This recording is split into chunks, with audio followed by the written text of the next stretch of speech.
And to think I saw it on Mulberry Street by Dr. Seuss. When I leave home to walk to school, Dad always says to me, "Marco, keep your eyelids up and see what you can see." But when I tell him where I've been and what I think I've seen, he looks at me and sternly says, "Your eyesight's much too keen. Stop telling such outlandish tales. Stop turning minnows into whales." Now, what can I say when I get home today?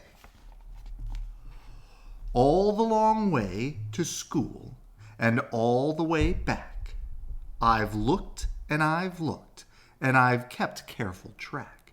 But all that I've noticed except my own feet was a horse and a wagon on Mulberry Street. That's nothing to tell of. That won't do. Of course, a broke-down wagon that's drawn by a horse. That can't be my story. That's only a start. I'll say that a zebra was pulling that cart. And that is a story that no one can beat when I say what I saw on Mulberry Street. Yes, the zebra is fine. But I think it's a shame, such a marvelous beast with a cart that's so tame. The story would really be better to hear if the driver I saw were a charioteer. A gold and blue chariot's something to meet, rumbling like thunder down Mulberry Street. No, it won't do at all. A zebra's too small. A reindeer is better.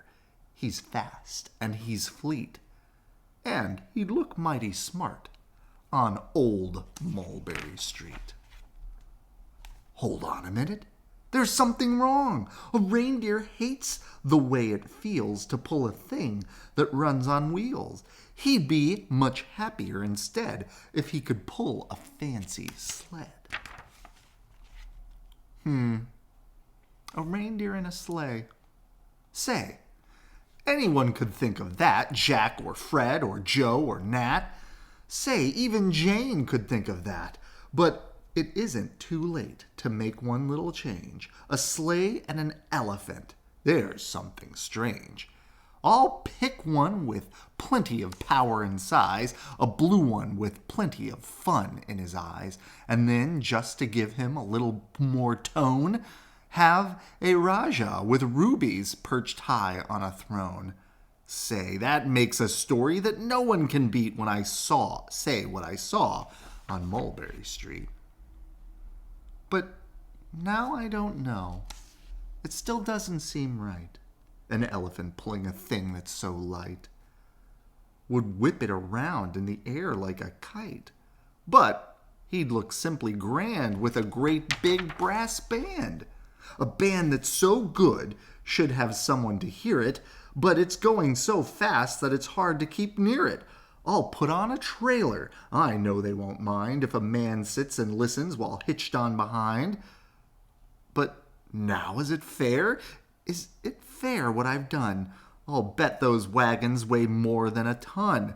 That's really too heavy a load for one beast. I'll give him some helpers. He needs 2 at least.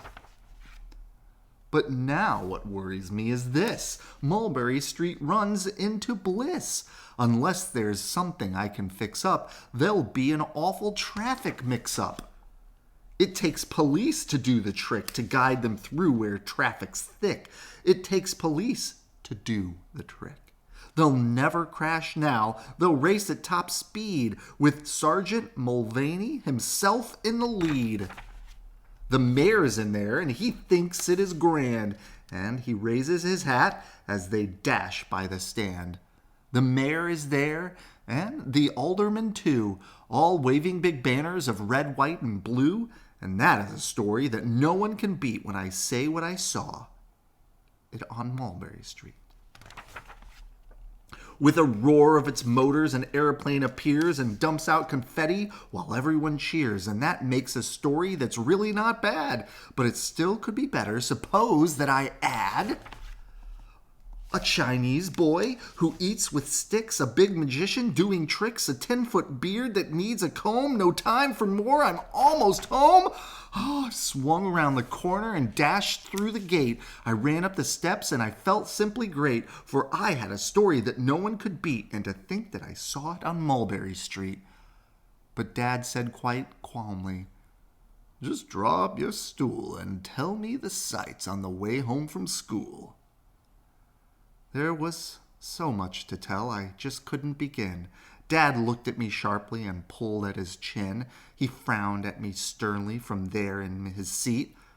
"Was there nothing to look at? No people to greet? Did nothing excite you or make your heart beat?" "Nothing," I said, growing red as a beet. "But a plain horse and wagon on Mulberry Street." Good night. I love you.